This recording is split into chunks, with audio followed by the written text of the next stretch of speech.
The night was unusually still at Stirling Manor, the grand estate that had witnessed countless celebrations, negotiations, and scandals. Outside the tall windows, the wind whispered through the oaks, their shadows crawling across the marble floor. The mansion seemed to hold its breath, as though it too sensed that something unspeakable was about to unfold. In the private medical suite, the air smelled faintly of disinfectant mingled with the heavy polish of antique wood. Machines hummed in steady rhythm, keeping vigil over Jonathan Stirling, 38 years old, a billionaire whose name shaped the skyline of New York. He lay against the pristine sheets, his once commanding frame diminished by illness but not defeated. His eyes still carried the fire that once silenced entire boardrooms. At his bedside, Dr. Colin adjusted the IV line with the precision of a man long trusted. Adrian Stirling, Jonathan's younger brother, lounged in an armchair, his gaze sharp, his posture casual, in a way that felt rehearsed. Maria Alvarez, the maid who for 6 years had moved like a shadow through the corridors, was folding towels quietly in the corner. She was used to being invisible, a servant whose presence barely registered in the lives of the powerful. Yet as she reached for a fresh sheet, a sharp scent pricked her senses, bitter, metallic. A memory of her mother's warnings about dangerous chemicals stirred. Her heart thudded. She bent closer to the IV bag.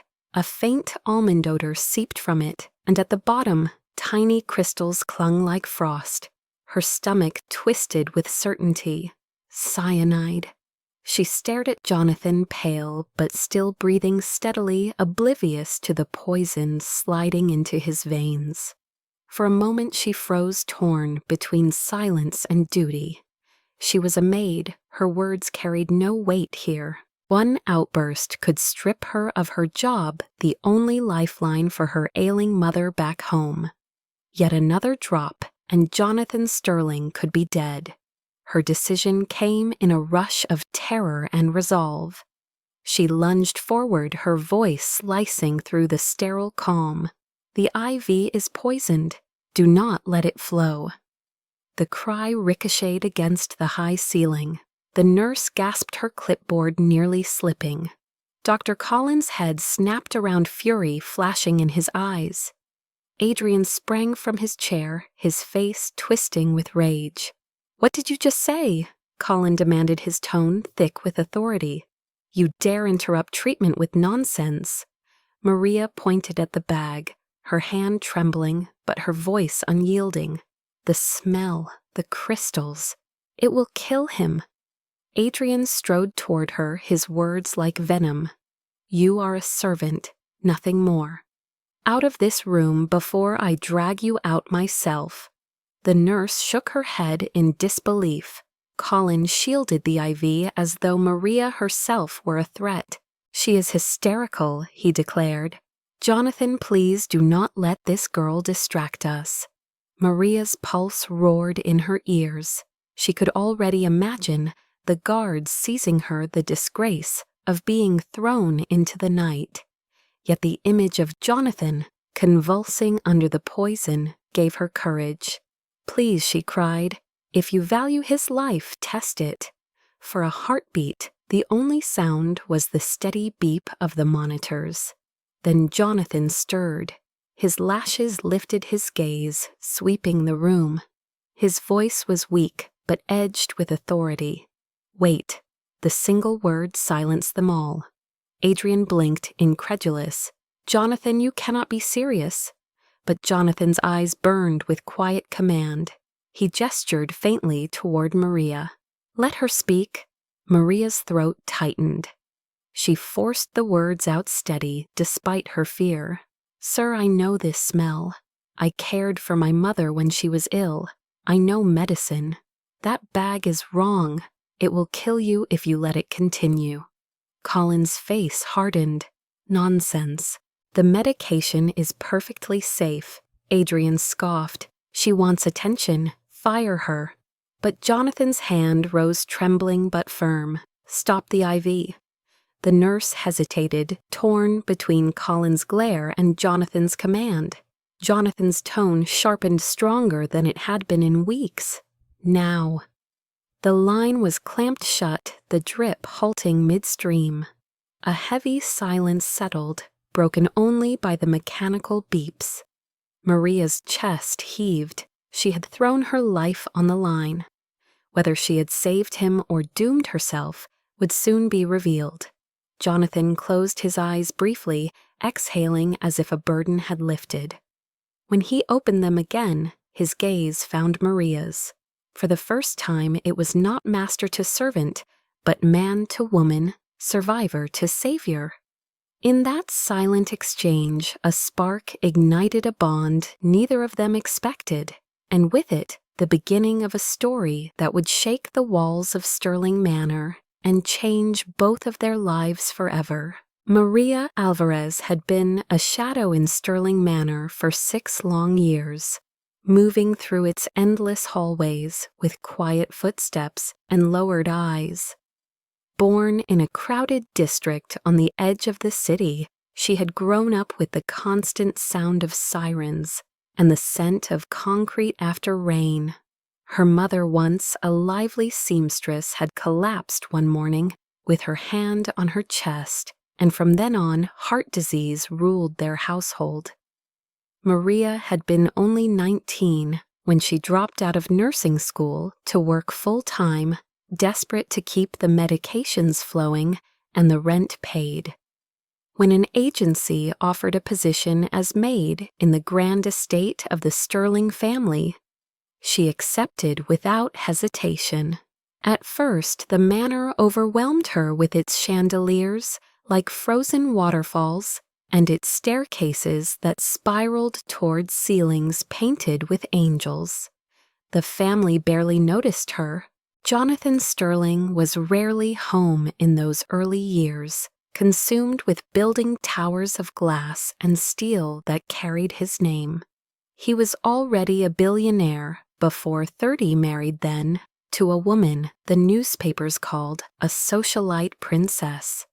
Maria learned to glide past the doors of their glamorous parties with her cleaning cart, to nod politely when guests ignored her existence. She watched silently as the marriage withered, the parties grew rarer, and eventually the mistress of the house vanished, leaving only whispers of divorce and tragedy. Jonathan changed after that. When he was home, his footsteps echoed with a sharper purpose, his eyes colder, his jaw always tense. Maria polished the marble floors, after midnight, hearing him pace in the study, speaking to board members in clipped tones. Even then, she recognized a man who had everything but peace. In those days, she told herself she was nothing but a pair of hands. She ironed shirts, dusted bookshelves, scrubbed silver until it shone. Yet she remembered every detail of the family, the way Adrian Sterling favored vintage wine, too much the way Jonathan's temper rose when financial reports arrived late, the way silence often filled the dining hall. Years bled together, her only anchor the letters from her mother, whose handwriting grew shakier with every month. Maria sometimes lingered in the manor's library, running her fingers across the medical textbooks Jonathan's late wife had collected. She still dreamed of being a nurse, of using her hands for more than polishing crystal, but dreams cost money she did not have. Jonathan fell ill 3 months ago. The news moved through the manor like a storm front. He was diagnosed with lymphoma, aggressive but treatable. For the first time in years, he withdrew from his empire, relocating into the east wing of the mansion, where a private medical suite had been installed. Nurses came and went. Dr. Colin took up near permanent residence. Adrian appeared more frequently pretending concern, but with eyes that gleamed too sharply when inheritance was mentioned. And Maria, invisible as always, was assigned more closely to the suite, ensuring linens were fresh surfaces, spotless air pure. It was in those quiet hours that she saw Jonathan not as a titan of industry, but as a man fighting pain. She noticed the way he clutched his chest, when coughing, the tremor in his hands when reaching for a glass of water, the exhaustion that carved new lines across his face. More than once, she found him half awake at dawn, staring at the ceiling as though haunted. Maria began small acts he never seemed to notice.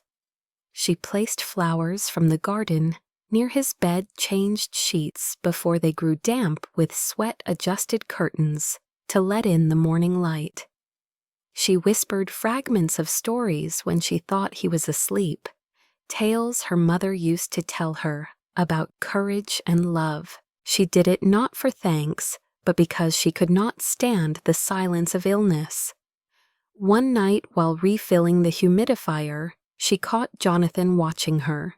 His eyes were curious, not sharp, and his voice cracked with weakness, but not harshness. "How long have you been here?" She blinked, startled that he even acknowledged her. 6 years, sir." He frowned faintly as if calculating lost time. "And I never heard your voice until now." She wanted to vanish, but he pressed softly. "Tell me something, anything. I am tired of silence." Against her better judgment, she told him of her mother, of how she once dreamed of wearing a nurse's uniform. Jonathan listened, his gaze steady, and for a fleeting moment, Maria saw not the ruthless billionaire, but a weary man craving human warmth. After that night, there was a subtle shift. He sometimes asked her to read a page from a novel when the pain was strong. Once he asked about her favorite place in the city, and when she shyly admitted it was the public park near her old neighborhood, he only nodded as if storing the detail away. Maria told herself not to hope.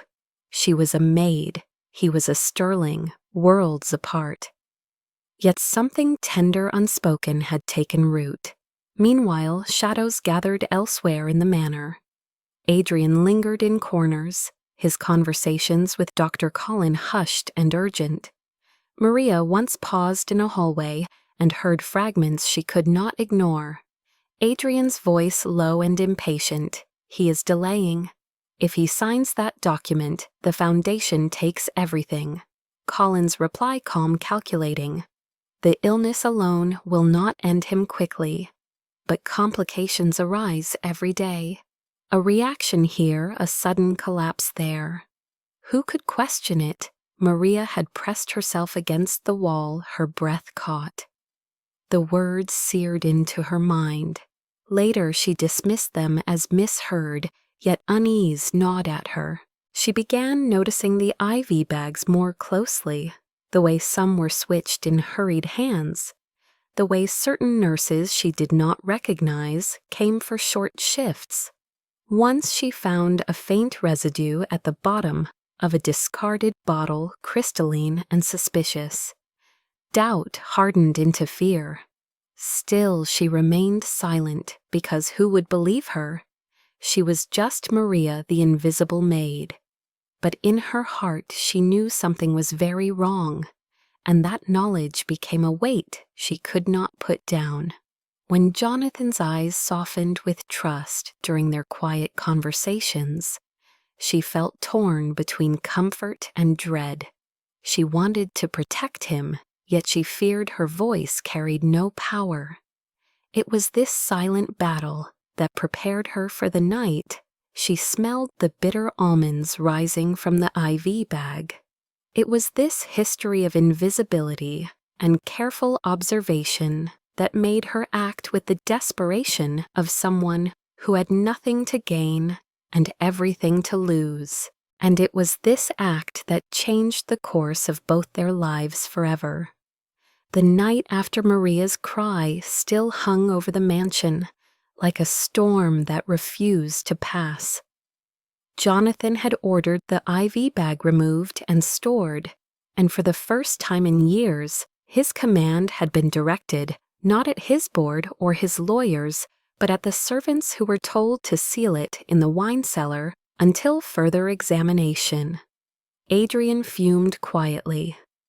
His lips pressed thin, and Dr. Colin had worn a mask of professional outrage, insisting the maid's accusations were ridiculous. Yet the way his eyes had flickered when Jonathan demanded the drip be stopped was enough to lodge doubt in Maria's chest. She was certain she had interrupted something far larger than she could yet understand. Days slipped into a tense routine. Nurses rotated in and out of the suite, some she knew by face, others new and unfamiliar.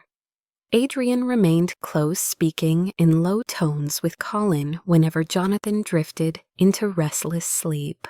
Maria kept to her duties, but her senses sharpened every nerve alert to changes that others dismissed. She noticed how one afternoon a new nurse hung an IV bag with unmarked labeling. She asked softly if it had been checked by pharmacy, only to receive a sharp glare in return. Later, when she passed the trash bins, she found the discarded packaging, its serial number scratched out. She slipped it into her apron pocket, hiding it like contraband. Another evening, while dusting near the medical cabinet, she caught a faint shimmer of crystalline residue inside a half-empty vial. She wiped it carefully with a cloth, her stomach twisting.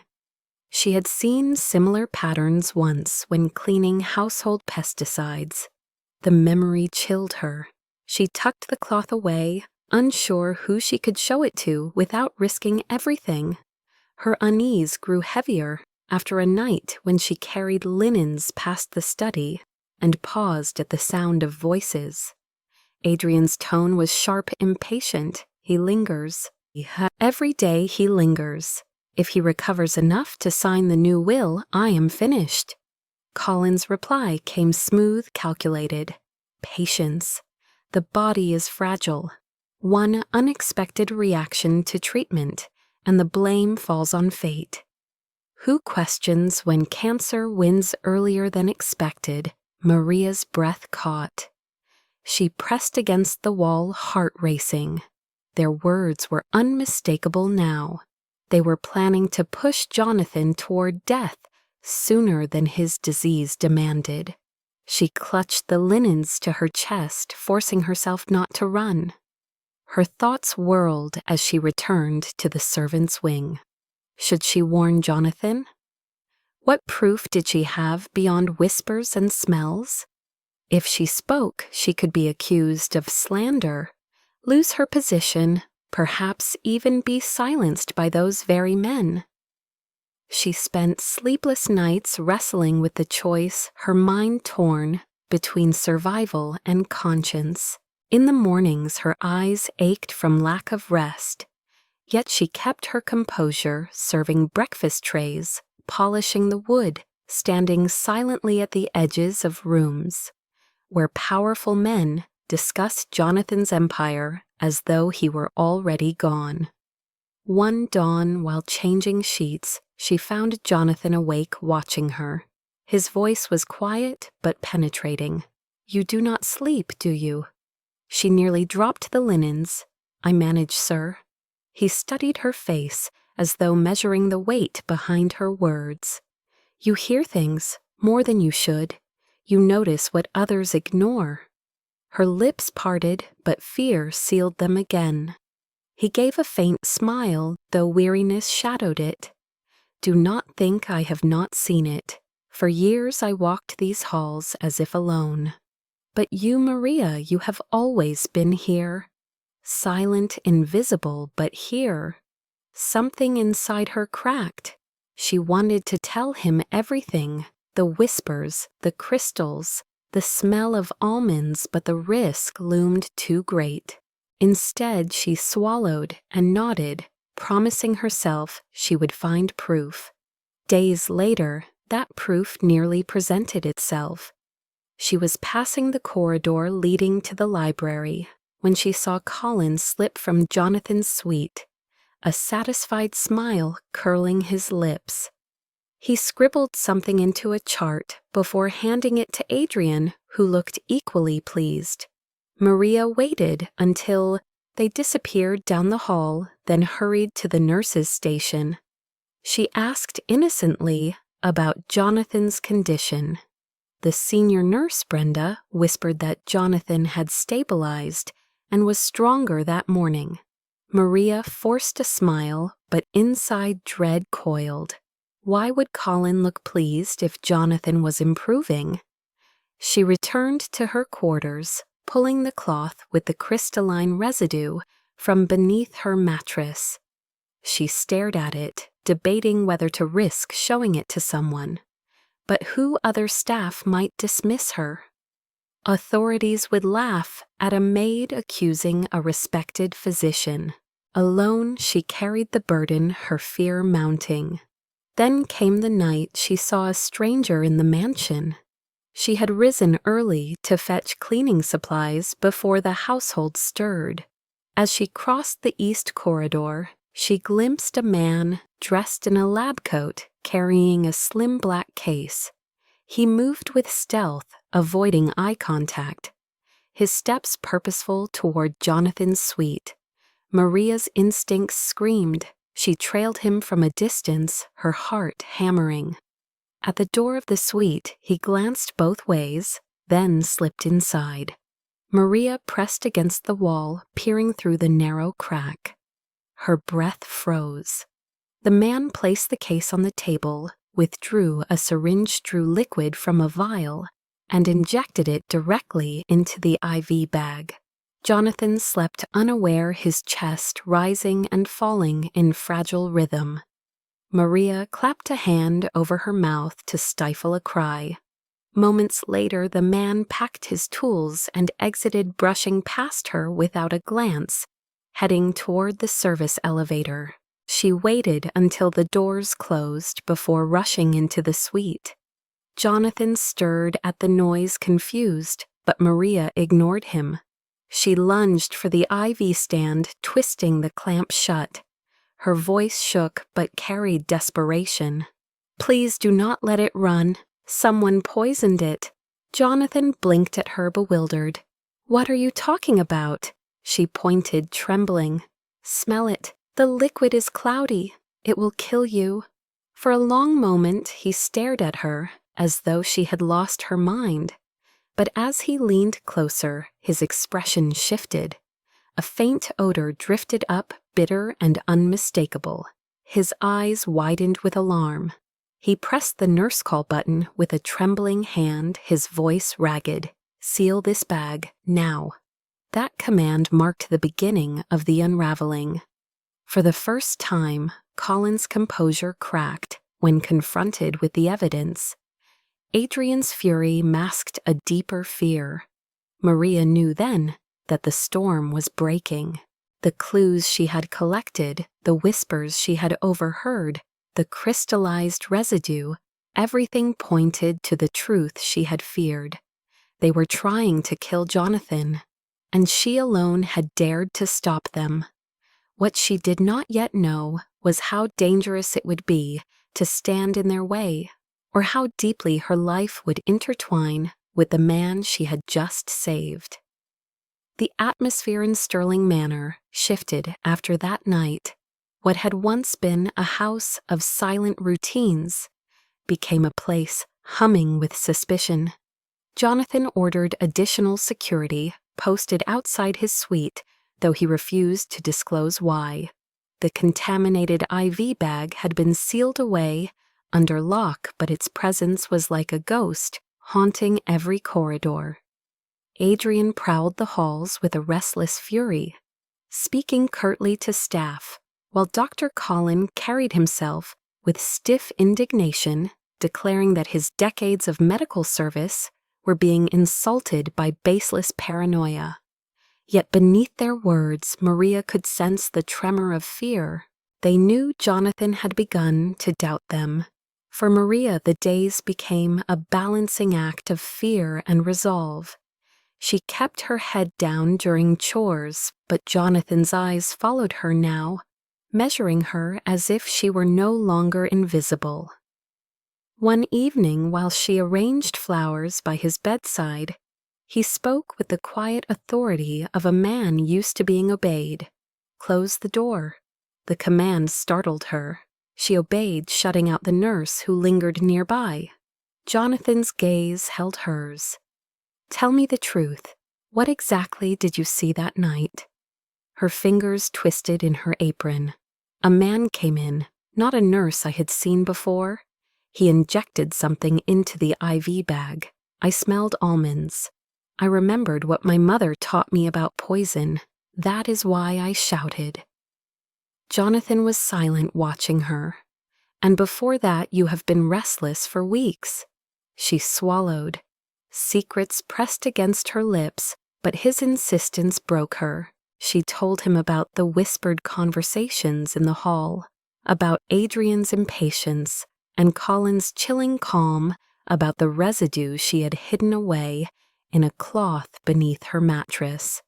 When she finished, her eyes dropped, bracing for dismissal or scorn. Instead, Jonathan leaned back, exhaling slowly. "You should have told me sooner." "Who would have believed me?" she whispered. "I am just a maid." His eyes softened, a rare crack in the armor he wore. "You are not just anything. You saved my life." His words lodged in her chest like a warmth she had never known. In the following days, Jonathan called for her more often, asking her to read from books when his pain grew heavy, or simply to sit nearby when sleep eluded him. He asked about her childhood, her mother, the nursing school she once attended, but could not finish.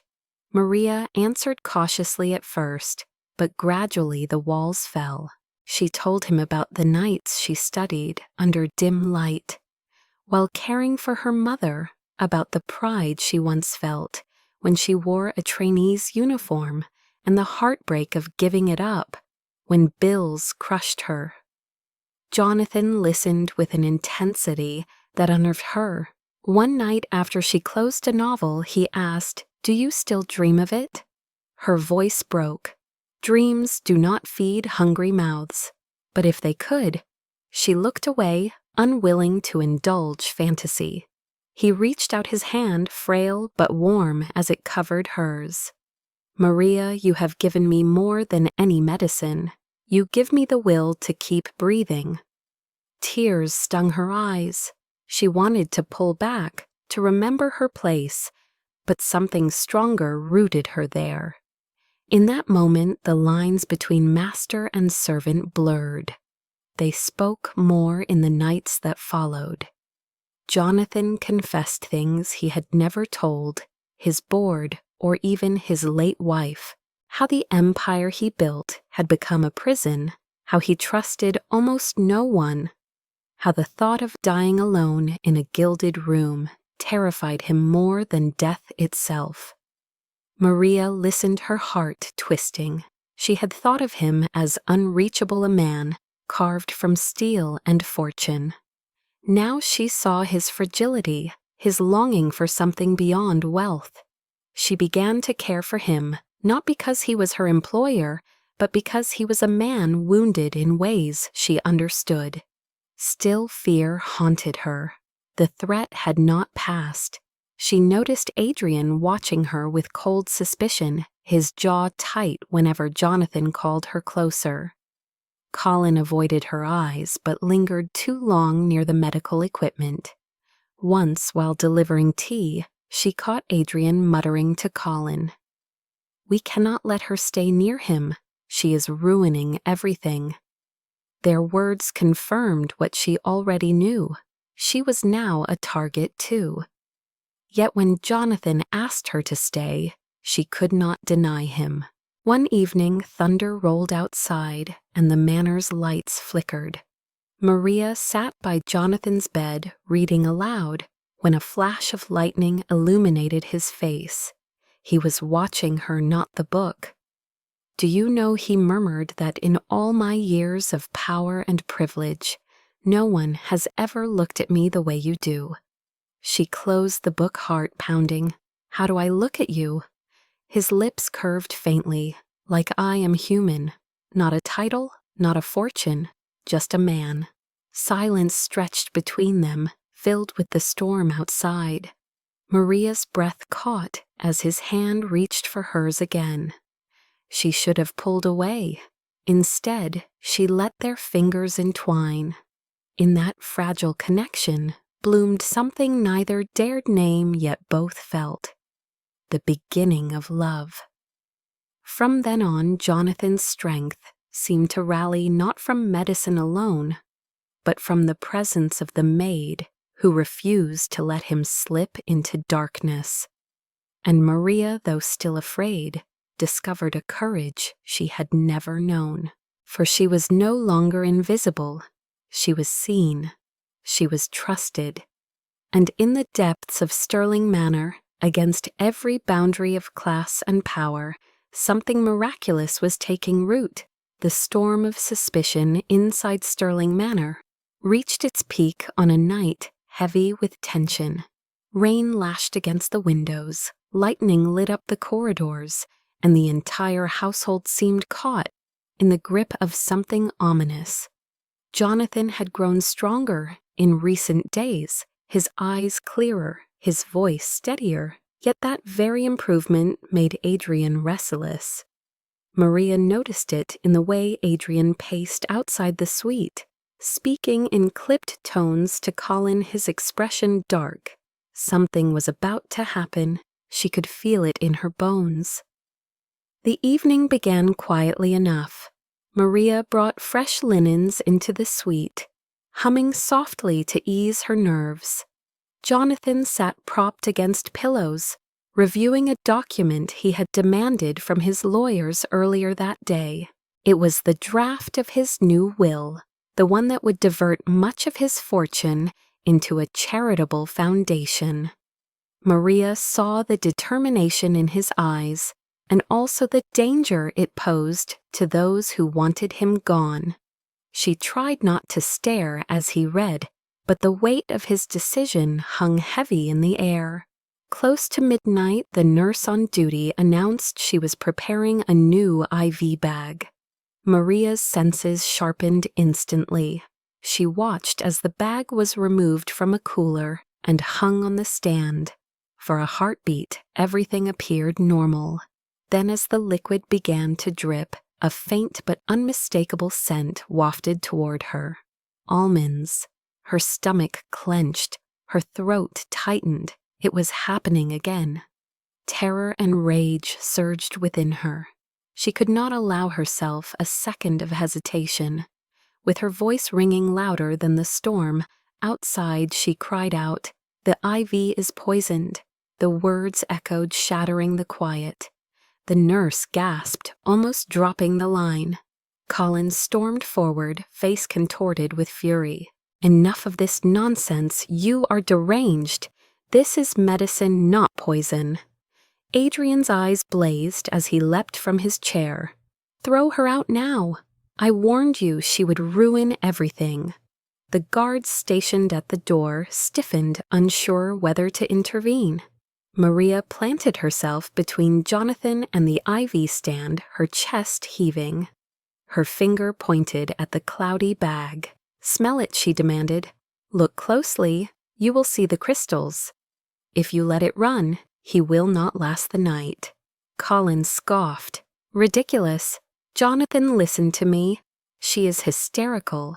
She will get you killed with her delusions." Adrian shouted over him. "Brother, command them to remove her. Do not let this girl poison your mind." Jonathan's eyes darted between them, his breathing shallow. He remembered the first time she had spoken those same words, and how the test had proven her right. His voice, though weak, cut through the chaos. "Stop the IV. Test it." Colin froze his protest, dying on his lips. Adrian's face twisted in disbelief. "You cannot seriously." Jonathan's hand rose trembling but firm. "Do it." The nurse, pale and shaking, obeyed. The line was clamped shut, the bag removed. The tension in the room crackled as the bag was sealed for examination. For a long moment, the only sounds were the storm outside and the frantic pounding of Maria's heart. Then Jonathan turned his gaze to her. "You may have saved my life again." Colin tried to protest, stammering about contamination and coincidences, but Jonathan silenced him with a glare that carried the weight of decades of command. "Enough. I want that bag secured under guard. No one touches it until it is tested." Adrian's voice shook with fury. "You are letting a maid dictate your life. Do you not see how absurd this is?" Jonathan's reply was cold as steel. "I see only that she values my life more than my own brother seems to." The words struck like a thunderclap.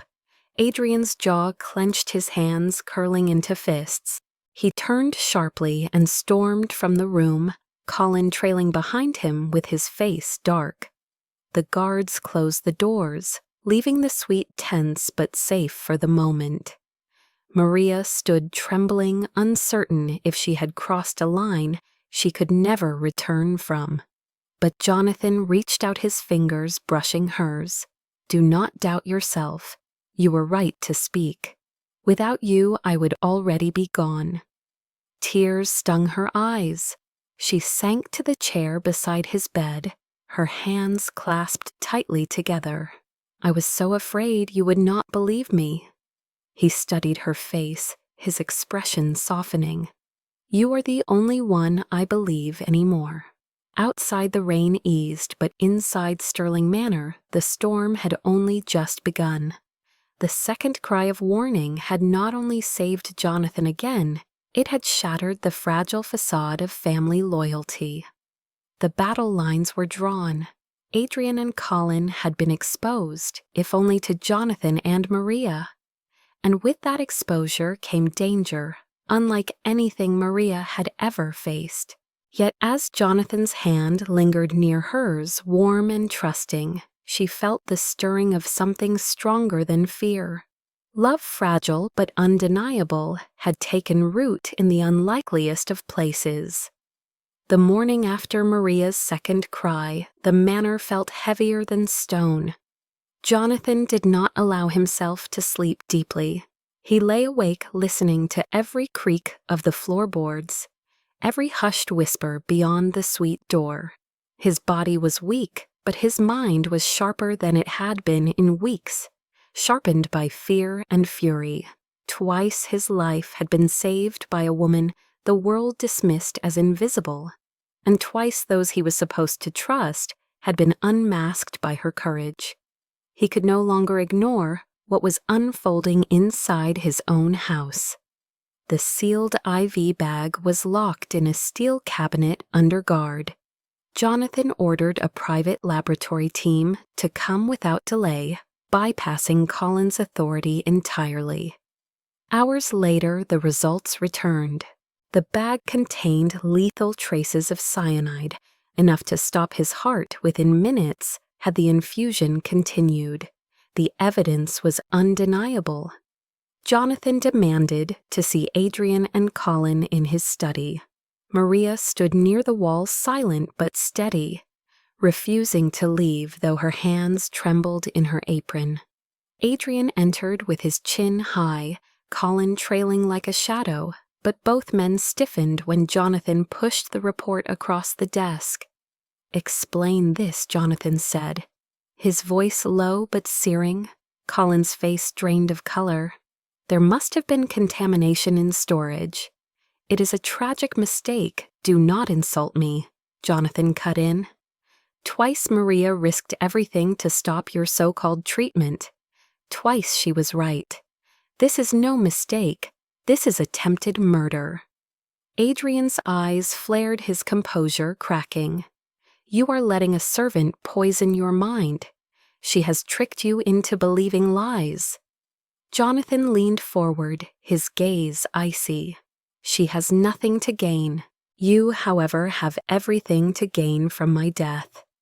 The inheritance, the control of Sterling Enterprises. Do you think me blind? Adrian's fists clenched. For years he had played the part of dutiful brother, but now his ambition stood naked. You will ruin everything with that will of yours. 40% of our legacy thrown to charity. The board will revolt, the family name will collapse. Jonathan's laugh was cold. Our legacy. You have never built anything. You have only waited for me to fall. Colin tried to intervene. Jonathan, please. You are unwell. Stress distorts your perception. Let us focus on your recovery. Jonathan's hand slammed the desk, a sound that made even the guards at the door straighten. Do not speak of recovery while you conspire to hasten my death. Silence followed, heavy and suffocating. Jonathan's eyes shifted to Maria. She had remained motionless, her gaze fixed on the floor, but when he spoke, his words were directed at her. You were the only one who dared see the truth. You may have saved not only my life, but my soul. Adrian sneered. This is madness. She is a maid. You shame yourself by entertaining her accusations. Jonathan turned to him, his expression colder than winter.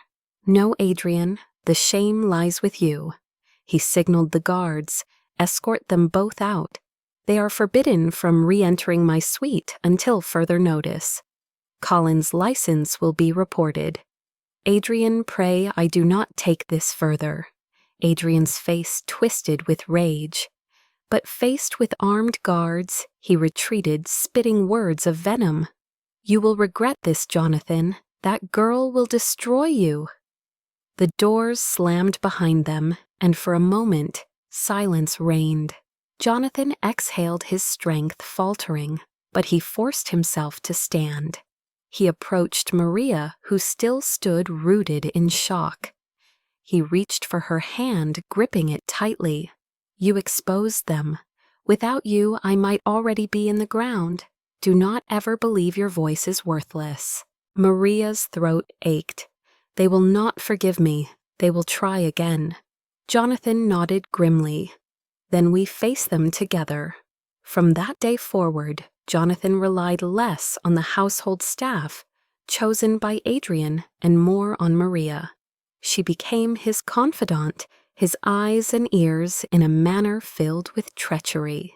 He asked her to keep a record of who entered his rooms, what medications were delivered, what conversations echoed in the halls.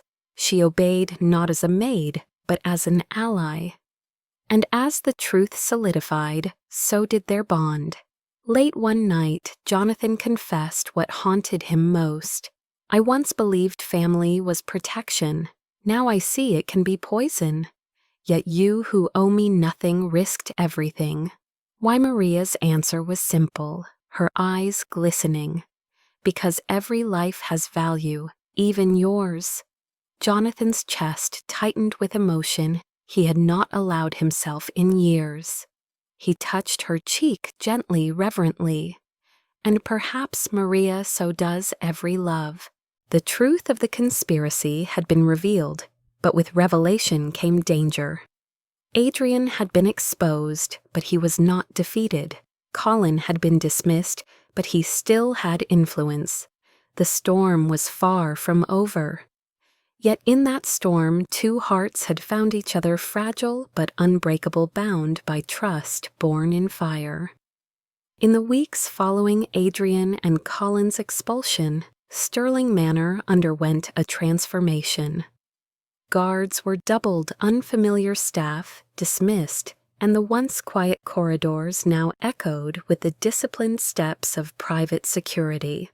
Yet within the East Wing where Jonathan resided, there was an entirely different transformation, taking place, one far less visible, but infinitely more profound.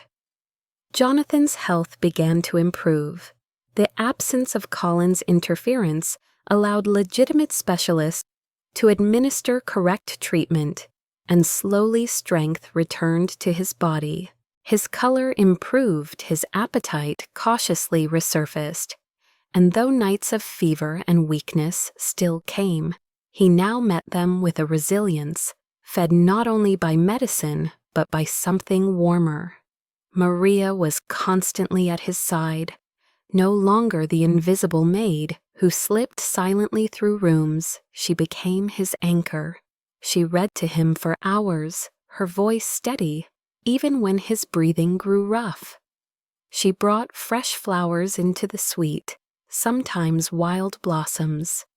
She had picked herself from the edge of the estate, saying with a shy smile that beauty did not have to cost money. He laughed more now, a sound unfamiliar in those halls, and each laugh seemed to make her heart soar. Their conversations deepened. Jonathan confided his fears, the weight of betrayal by his own brother, the loneliness of living inside walls built from both marble and suspicion. Maria listened, never judging, never rushing her gaze, always steady. In turn, he asked her about her life, the parks she loved in the city, the books she once dreamed of studying in nursing school, the recipes her mother used when she was strong enough to cook. Jonathan found himself imagining those simpler worlds. She described worlds untouched by shareholders or mergers, and for the first time he longed for them more than any fortune. One evening they sat together in the garden that adjoined the east wing. The autumn air was cool, carrying the scent of fallen leaves. Jonathan leaned heavily on a cane, but refused to let his weakness keep him from the stars overhead. Maria wrapped a shawl around his shoulders, her fingers lingering longer than necessary. He caught her hand gently. "Maria, do you know what you have given me?" She shook her head, her eyes uncertain. "You have given me a reason to want tomorrow. For so long I saw only endings. Now when I close my eyes, I imagine mornings, because I imagine you will be there." Her breath caught. She had tried to bury the feelings growing within her, reminding herself daily of the gap between them. But now as his eyes searched hers, tired yet tender, the truth could not be denied. "I never wanted your money," she whispered. "I only wanted you to live." His thumb brushed her knuckles. "And yet you have given me both life and something I thought I would never find again." The world seemed to hold still around them. The distant sound of guards, the whisper of wind, the creak of branches all faded as he leaned closer. His lips brushed hers, tentative questioning. She responded with trembling certainty. That kiss was not grand or theatrical, but it carried the weight of every boundary-shattered master and maid, wealth and poverty, despair and hope. From that night forward, they were bound in quiet intimacy. They kept their growing affection discreet, knowing Adrian lurked somewhere beyond those walls, nursing vengeance, and that society would scorn the notion of a billionaire entwined with his maid. But within the safety of the suite, they no longer hid. Jonathan asked her to sit by his bed each night, their hands intertwined as he drifted into sleep. She whispered stories, her words weaving dreams, of gardens, laughter, and futures where love triumphed over circumstance. Maria herself healed through their bond. For years she had carried the burden of invisibility, her worth reduced to chores and silence. Now she was seen, cherished not for service, but for spirit. Jonathan encouraged her to speak her thoughts openly, to debate him when he grew stubborn, to believe that her perspective mattered. Slowly she began to walk the halls with her head higher, no longer shrinking into corners. The staff noticed too. Some whispered in awe, others in envy. but none dared challenge the change. For the first time, Maria felt she belonged not as a servant, but as a woman valued. Yet healing was not without shadows. Adrian had disappeared from the manor, but Jonathan's contacts reported whispers of him meeting with certain board members in the city. The threat remained. Jonathan spoke of confronting him publicly, of severing him from the company, but Maria urged caution. "You must regain your strength first," she pleaded. "Your life is more important than vengeance." He nodded, torn between fury at betrayal and gratitude for her wisdom. It was in these moments of counsel that Jonathan realized the depth of his reliance on her. She was not only his savior, but his partner. In one of their quiet nights, Jonathan drew her close and murmured, "Maria, if the world knew of us, they would laugh. But let them laugh. What is wealth without love? What is power without someone to share it with?" Her tears fell silently onto his chest. "I never thought I would love a man like you. Not because of who you are, but because I thought you lived in a world too far from mine. And yet here we are." He kissed her hair, his voice breaking. "Here we are." In those fragile, luminous weeks, Stirling Manor ceased to be merely a monument to wealth. It became a place of healing, of whispered promises of love, born against all odds. Jonathan Stirling, once defined by empire and betrayal, was discovering the profound power of something no fortune could buy: the devotion of a woman who had nothing but her heart to give. Maria Alvarez, once invisible, was becoming the center of a story greater than she had ever dared imagine. And though dangers still lurked beyond the manor walls together, they had found something unbreakable. The love between them was not a rebellion of passion alone, but an act of healing, a testament that even in the darkest halls of power, light could bloom. Winter sunlight poured through the tall windows of Stirling Manor, casting pale gold across the marble floors as Jonathan Stirling no longer. The frail shadow of weeks before stood tall in the grand hall. He leaned lightly on his cane, strength returned to his body, determination blazing in his eyes. Maria stood a few paces behind her presence, calm but unwavering. She had begged him to be cautious, but today he would no longer hide. Today, justice would be served. Adrian arrived flanked by 2 board members, his expression one of false concern. He had not expected to be summoned so publicly, but his pride compelled him to enter. Jonathan's lawyers were already present, their folders thick with evidence, the lab results, testimonies from staff security logs, documenting Colin's access to the medical suite. Adrian tried to mask his unease, but sweat glistened faintly on his brow. Jonathan's voice rang clear, filling the hall. "For months I trusted those closest to me. I believed my brother's visits were born of care. Instead, they were born of greed. Twice attempts were made on my life, and twice they failed because of the courage of someone you would call beneath us." His gaze flicked toward Maria, who lowered her eyes though her cheeks burned with quiet pride. Adrian's mask cracked. "This is absurd. She has bewitched you. She lies to secure her place, to climb into your wealth." Jonathan slammed a hand on the table, the sound echoing like thunder. "No, you lie to secure what you could never earn. This empire was built with my blood, and you would take it with poison." The lawyers presented the evidence, the cyanide traces, the altered medical records, the testimony of a nurse who had been bribed to remain silent.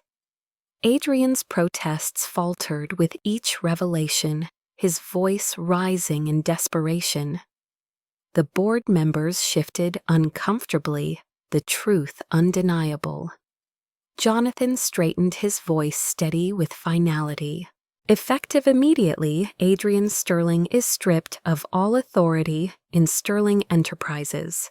His shares will be frozen pending investigation, and charges will be filed for conspiracy and attempted murder. Adrian's face twisted in rage, but the guard stepped forward, blocking his path. "This is not over," he spat eyes like fire.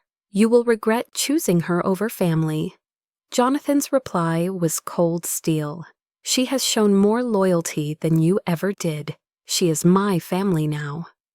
Adrian was dragged out, his curses echoing down the hall until the doors slammed shut. Silence followed, broken only by Jonathan's sigh. He turned to the board members. "Sterling Enterprises will not be run by greed or fear any longer. 40% of my fortune will be directed into the Sterling Foundation, a charity dedicated to healthcare for those who cannot afford it. Let this be our legacy." The board members, seeing both his resolve and the collapse of Adrian's position, bowed their heads in reluctant agreement.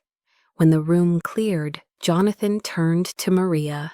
His eyes softened the storm within him, quieted by her presence. "Without you, I would not stand here today. You saved my life, my company, my soul. But more than that, you gave me something no empire could buy." He stepped closer, taking her hand, his voice tender. "You gave me love." Maria trembled, tears blurring her vision.